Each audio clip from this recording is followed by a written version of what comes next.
Hi guys! Good morning and welcome to my vlog. So for today's video, nasa biyahe ko ngayon, pauwi ng Dasmariñas, Cavite. Kagagaling ko lang from work sa BGC and nag-out ako ng 5:30. So from BGC, nag-take ako ng Grab para makarating sa terminal ng van, which is in Pasay, and nasa ilalim siya ng Empire Center. But usually, pag may kasabay ako sa pag-out, actually may kasabay naman talaga ako sa pag-out, pero pag kasabay ko yung ka-workmate ko naman nag-grab, bumababa kami sa One Ayala, and then magti-take kami ng MRT. So ang route niya is pa-north kasi bandang Bulacan siya nakatira, and ako naman sa south. So ang last point ko is Pasay, MRT Pasay. So from there, so MRT Pasay, One Ayala to MRT Pasay, and then walk lang ako ng konti pupunta sa terminal. So today, medyo maaga-aga yung alis ng van kasi maaga din niya na kompleto yung number of passengers. Kasi last Wednesday, inabot na ata kami ng 9 AM bago na kompleto kasi yung iba nagsialis fly. Sobrang tagal mag-wait ng passenger. Ayan. So, bago ko ituloy yung kwento, so ngayon, nandito ako ngayon sa Rojas Boulevard. Nandito na yung van sa Rojas Boulevard. Ito yung area ng left side ay Baclaran, Airport Road, and then sa right side naman, yan yung bandang MOA, mga big buildings like ito COD, yung Double Dragon, yung mga casino area like Soler, ano pa ba yung isa, yung Okada, Ayala Malls, and so on. Ayan. So, ito na yung COD, yung Golden Building. Ayan. So, nice. Ngayon, hindi siya nakakasilaw. Ayan. So, ayan. Nandito pa rin tayo sa Rojas Boulevard. So, ang weather today ay fine. Hindi siya makulimlim. Walang sign of rain. So, yan. Sana tuloy-tuloy lang yan para makalabas naman ang mga tao. Kasi ng mga nakaraang weeks, sobrang maulan, ang hassle magbiyahe. Ayan. So, ang next na makikita natin ay ang PITX. Ayan. So, Parañaque Integrated PITX, Parañaque Integrated Transport Exchange. Tama ba? Comment down below pag hindi. Ayan. And then, ito yung ginagawang MRT station. Here. Yan. So, yan na yung MRT station. Yung kakonect ng, not MRT, I think it's LRT. Ayan. LRT siya. Kasi pag MRT hanggang sa Pasay lang siya. So, yung LRT hanggang Baclaran. So, yan yung kakonect nun. And approaching na tayo ng Cavitex. Ayan. So, sa right side, nakikita natin yung bulungan sa Parañaque. Yan yung fish market. Diyan lahat tinadrop yung mga nakukuhang mga seafoods. Ayan. So, I think mura lang dyan kasi syempre yan yung drop off ng mga nakukuhang isda sa dagat, mga seafoods. Ayan. So, ayan. Malapit na tayo sa toll dito sa Cavitex. Ayan, mga ilang kilometro, not kilometro, meters na lang siguro.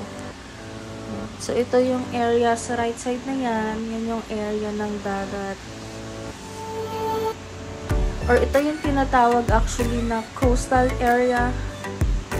Yan, coastal area. So, itutuloy ko na yung kwento ko guys regarding sa waiting time dun sa terminal. Yan, medyo nakakainis kasi ang tagal talagang maghintay doon, lalo na pag sa paliparan ng route. Kasi dun sa isang route na pa 13, kanina, parang 4 na yung na-dispatch na van. Kami hindi pa rin talaga umaalis. Nakaka-stress. Pero buti na lang talaga ngayon, Friday. Okay lang, kahit medyo malate na makauwi kasi pa-weekend naman na. Pero di tulad nung Wednesday na parang 9 na kami nakaalis. Tapos nakarating ako ng bahay ng past 10 na. So, medyo antok-antok na talaga. Pero, buti na lang din kasi the following day nun or yung gabi nun is naka-work from home ako. Kaya, hindi naman problema yon. Nakatulog naman ako ng mahaba-haba. Ayun lang talaga is yung sa biyahe. Medyo hassle. So, ngayong Friday, medyo na-late kasi naghintay ulit kami ng 2 hours bago na kompleto yung number of passengers. So, dito pala ako ngayon sa harap na kapwesto. Mag-isa ko lang dito kasi binayaran ko na yung dapat na passenger, isang passenger. Kasi medyo masikip na dito sa harapan kung dadalawa pa yung yung nakaupo. So, binayaran ko na lang kasi syempre ako yung nauna. So, malamang doon ako tatabi doon sa malapit na sa driver. Tapos, yung may cambio pa, so hindi ka makagalaw ng maayos. Tapos, medyo, syempre, pag nag-cambio, medyo matatouch-touch yung paa. Ganyan. So, binayaran ko na lang para mas komportable din makaupo. Hindi naman ako nakatulog kasi maganda yung tanawin. Yan, nakita mo yung magandang langit. Okay yung weather, hindi siya mainit kasi medyo maaga pa. Which is nice. So yan, nakalagpas na tayo sa toll gate dito sa Cavitex. Ang next na route or ang next na madadaanan is yung Bacoor. Pero hindi ko na video actually yung lagpas ng not lagpas, yung bandang Talaba, yung barangay Talaba. So hanggang dito lang ako sa you'll see later. Di ko masyadong kabisado yung mga lugar dyan, pero Bacoor na to actually. Yan, so may madadaanan tayong skyway mamaya. So yan yung area ng coastal. So diba, ang ganda ng weather ngayon, ang ganda ng sky.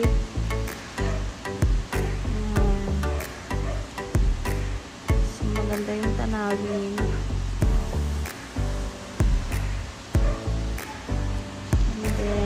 Malapit na tayo sa coastal.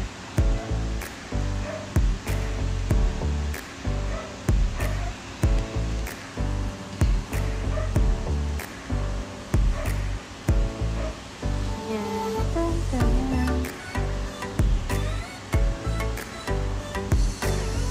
So, yan.